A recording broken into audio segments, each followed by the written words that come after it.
Í þessu myndbandi lærir það veita einstaklingi sem hefur verið stunginn af marglittu viðeigandi skyndihjálp. Hjálpaðu einstaklingnum upp úr sjónum, hugaðu leið að eigin öryggi með því að varast marglitturnar. Ef þú ert á svæði þar sem eitraðar marglittur eru algengar, hringdu strax í neyðarlínuna 112. Reyndu að brýna fyrir einstaklingnum að klóra sér ekki á bitsvæðinu því það eykur á kláðann.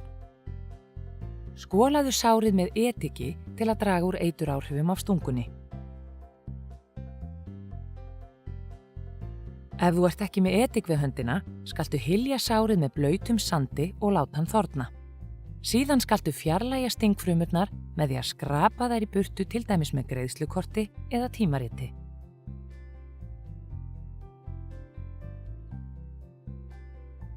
Leið og búið að fjarlægja stingfrumurnar, skaltu setja stungusvæðið ofan í heitt vatn þar til sársaukin dofnar. Ef ekkert heitt vatn er aðgengilegt, getur þú sett heitan blástur á svæðið og ef það reynist ógerlegt, má nota kaldan bakstur. Óráðlegt er að búa sárið með umbúðum sem þrýsta á það. Þá getur stingfrumurnar losað meira eitur.